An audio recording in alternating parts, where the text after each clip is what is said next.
안녕하십니까. 제 이름은 김창입니다. 오늘은 2021년 7월 16일이고 C++ 17, 20 템플릿 메타 프로그래밍의 17번째 동영상으로 std 베리언트의 세 번째 동영상입니다. 그리고 베리언트 사용 시 주의점 및 베리언트 출력, std 비스트 소개에 대해서 설명을 드리고, 우리가 make unique types t 이 자료 형식 함수를 여기 15번 동영상에서 우리가 만들었었는데, 제가 15번 동영상에서 사용한 방법은 완전히 새로운 방식입니다. 문제는 마이크로소프트 컴파일러가 아직 이 새로운 방식을 제대로 지원하지 않습니다. 그렇지만 마이크로소프트 컴파일러도 좀 더 안정화되면 곧 지원될 것입니다. 지금 당장 마이크로소프트 컴파일러가 지원이 안 되니까 이거를 옛날에 C++ 14 방식으로 다시 조금 수정하겠습니다. 여기 std 베리언트 웹페이지인데요. 여기에 보면 std 베리언트 클래스 정의가 있는데, 이 템플릿 파라미터 개수가 0개 이상으로 되어 있는데, 이것 때문에 착각하면 안 됩니다. 베리언트는 이 파라미터 개수가 반드시 하나 이상이 되어야 합니다. 처음에 제가 베리언트에 대해서 코딩할 때 extension talkplayfun.com, 제가 이 라이브러리를 만들 때 std 베리언트를 처음 접하게 되었는데, 제가 이걸 만들기 처음 시작할 때는 std 베리언트가 제대로 지원이 안 됐어요. 특히 클랭 컴파일러 같은 경우는 아예 지원 자체가 안 되었고, 시간이 지나면서 점차 더 지원하게 되었는데, 이 라이브러리를 만들 때 std 베리언트 다루는 게 굉장히 버거웠어요. 가장 큰 문제가 여기에서 착각을 일으켰어요. 그러니까 타입 개수가 여기 보면 분명히 0개 이상으로 되어 있는데, 이게 0개를 제공을 하면 작동이 안 돼요, 아예. 그래서 이것 때문에 굉장히 고생을 많이 했었는데, 이번에도 이 점을 한 번 더 제가 강조드리겠습니다. 오늘 코딩하면서 여기에 착각하면 굉장히 당황스러운 상황이 발생합니다. 그러면 15번 동영상 베리언트의 날개를 달아줄 make unique types t 자료 형식 함수 구현, 이 동영상을 반드시 시청하시기 바랍니다. 아래로 더보기를 누르고 내려가 보면 소스 코드 다운로드 섹션이 있고, 여기에 15번 이 링크를 더블 클릭하면 소스 코드가 다운로드 됩니다. show in 폴더에서 압축을 풀고 폴더 이름을 17 print variant 이렇게 해서 이거를 복사해서 작업 폴더에 넣고 17 print variant 입니다. 비주얼 스튜디오 코드를 열고 폴더 17에서 container.hpp 이 파일을 엽니다. 이 파일을 우리가 이전 동영상에서 만들었습니다. 일단 인텔 명령줄부터 열어보겠습니다. dpcpp qsed C++20 ehsc fno sickle container.cpp 0d.exe 이렇게 빌드해 봅니다. 제가 옵션을 잘못 줬습니다. sickle입니다. 이렇게 경고 없이 올바르게 빌드되고 작동하는 것을 알 수 있습니다. 인텔 컴파일러에서 그 다음에 GNU 컴파일러로 해보겠습니다. GNU 컴파일러로 들어갑니다. std c++20 container.cpp o g.exe GNU 컴파일러도 문제없이 빌드가 되고, 그 다음에 클랭으로 해보겠습니다. 클랭으로도 완벽하게 작동하고 GNU도 완벽하게 작동합니다. 그런데 마이크로소프트 컴파일러로 해보면 cl, ehsc, sed, c++20, container.cpp, fe, m.exe 제가 이 오류 메시지를 아무리 읽어봐도 이해가 안 되더라고요. 저기 마이크로소프트가 비주얼 스튜디오 2022가 곧 출시되는데요. 지금 프리뷰까지 나와 있거든요. 프리뷰 1인가 2인가까지 나와 있는데, 그것 때문에 굉장히 이거 코드를 빨리 변경하고 있어요. 업데이트를 굉장히 빨리 하고 있거든요. 그래서 이 버그가 발생한 것 같아요. 제가 이거 논리적으로도 잘못된 거 없고 신텍스적으로도 잘못된 게 없어요. 그래서 이 부분을 마이크로소프트 컴파일러가 지원되도록 제가 수정하겠습니다. 이거는 디세이블 하고 여기 위에서 이 함수 부분을 이렇게 함수로 만든 부분을 재래식 방법 C++ 14 신텍스 방법으로 수정하겠습니다. 여기서부터 여기까지 디세이블 하고 여기서부터 C++ 14 방식으로 구현합니다. 여기에 보면 템플레이트 인수가 비어 있을 때,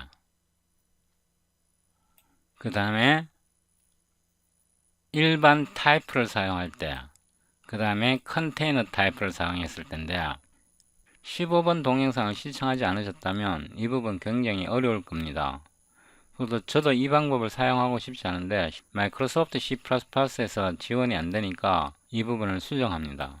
그러면 여기서부터 이 부분을 한 번 더 복사해서 여기다 놓고 여기에 left types 이렇게 되고 type name head 이렇게 되고 이거는 왼쪽 자료 형식이고 데이터 컨테이너고 이거는 오른쪽 컨테이너입니다. 이거는 head 이렇게 하나가 있을 때 이게 left type이시네요. left types 요거를 1위로 가져오고 헤드를 1위로 가져왔습니다. 다 타입 컨테이너이고 여기에서 이게 지금 지원이 안 되죠, 그죠? 이걸 이렇게 하는 게 아니고 이 부분에 disable 하고 using type 이렇게 하고 이거를 획기적으로 부릅니다. 획기적으로 부르는데 잘 보셔야 합니다. 우리가 여기 인수를 보내야 되죠. type와 types에 대한 인수를 보내야 되잖아요. 이 함수를 그대로 응용하는 겁니다. 이 함수 대신에 제가 이거를 쓴 거고 이거 대신에 이제는 type를 보내야 되니까 type을 보낸 겁니다. 왼쪽에 그 다음에 오른쪽에는 이거를 그대로 씁니다. 그러니까 제가 함수에서 썼던 방식을 논리만 그대로 도입한 겁니다. 이해되시죠? 여기서 이거를 지금 우리가 리커션을 쓰고 있거든요. 리커션을 쓰고 있으면 여기에 타입가 있고 이 멤버 타입가 있잖아요. 그러면 여기에 타입 네임 이렇게 수정을 해줘야 되죠. 그래서 제가 함수 방식으로 했던 것과 동일한 논리를 지금 사용하고 있는 겁니다. 다만 스트럭트를 이용한 리커션을 사용할 뿐입니다.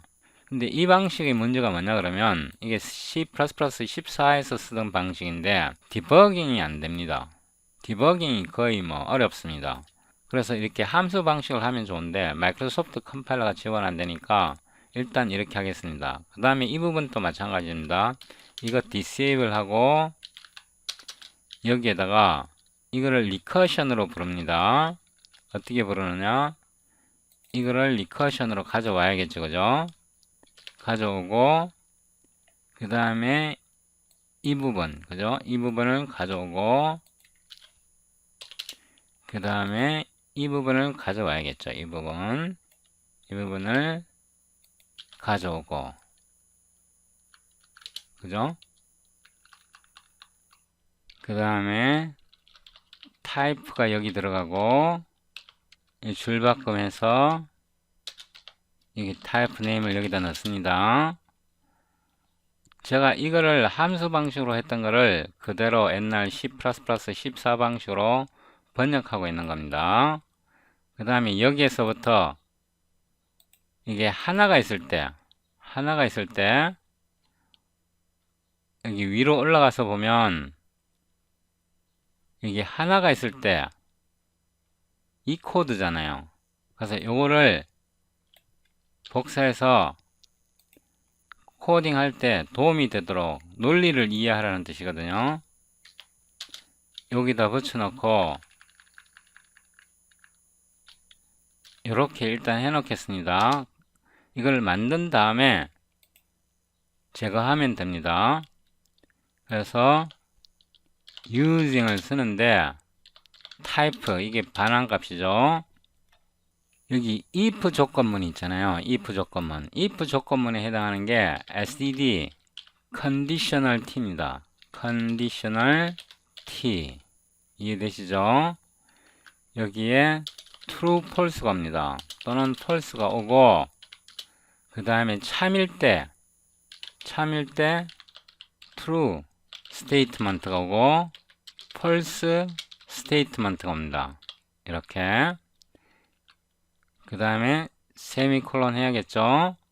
자, 여기에 해당하는 게 뭐냐 그러면 여기에 보면 컨테이너에 헤드가 들어있는 여잖아요. 그죠? 이 부분. 그래서 이 부분을 여기에 가져옵니다. 여기까지 이해되셨죠? 여기까지요. 그 다음에 true statement에 해당하는 게 이 부분이죠. 그죠? 그러니까 left에 해당하는 게 요거잖아요. 이 부분. left가 이거잖아요. 이거. 여기서 우리가 데이터 타입을 제공해야 되니까 이렇게 되는 거고 이 부분은 false condition이잖아요. 이거는 참일 때, 이거는 거짓일 때. 거짓일 때는 이거를 그대로 갖고 오면 되죠. 이렇게. 거짓일 때는 이거를 이렇게. 이해되시죠?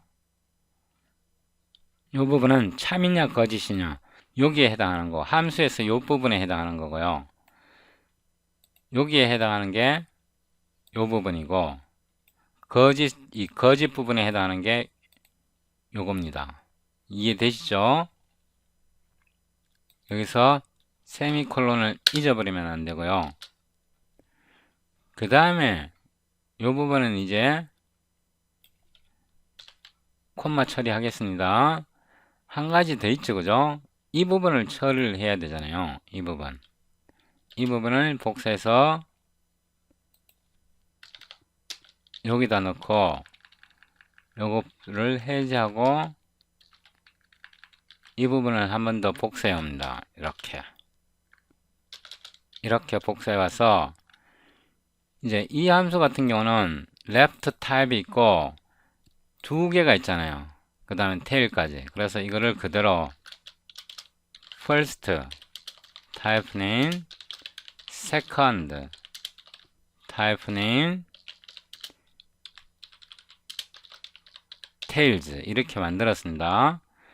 그 다음에 이거는 왼쪽은 left가 그대로 들어갔고 이게 오른쪽이거든요. 오른쪽에는 first, second, tail을 넣어야 되잖아요. 그죠? 그래서 이 부분을 first, second, 그 다음에 tails를 이렇게 넣죠.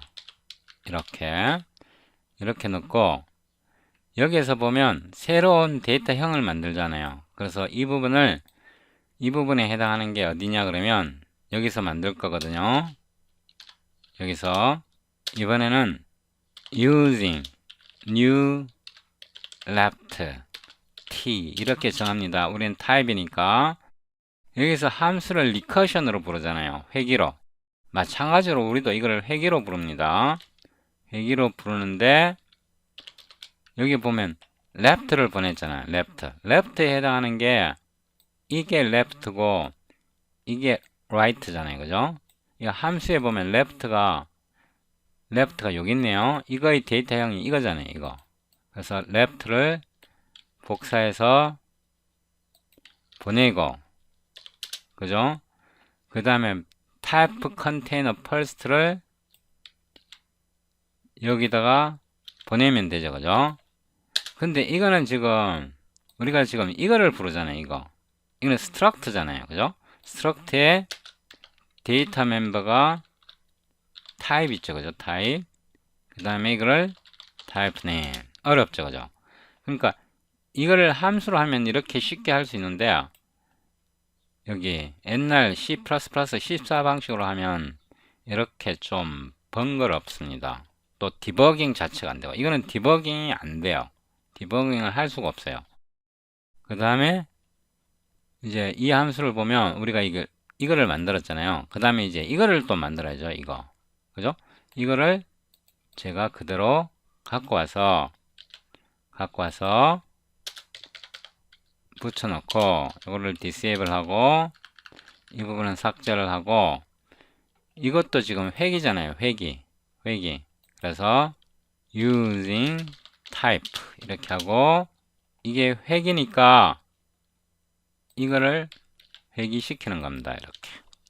이렇게 하고, 그 다음에 new left에 해당하는 게 이거죠. 그죠? new left t 데이터 형식이잖아요. 그죠?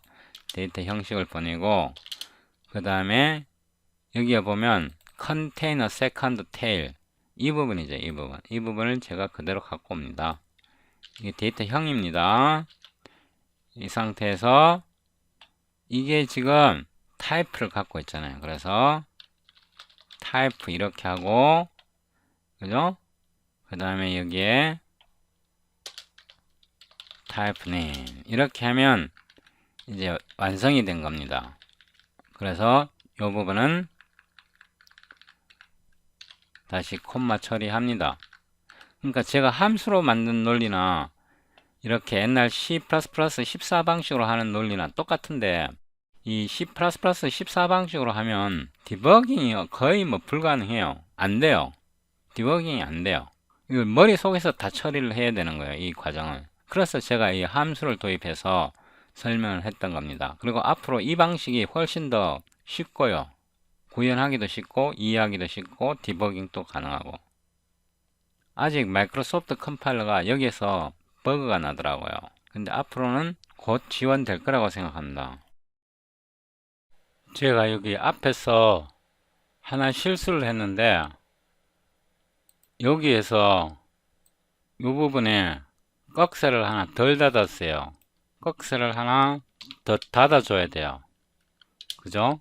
그래야 이 부분에 대한 꺽쇠가 닫혔고, 이 부분에 대한 꺽쇠가 닫히니까요.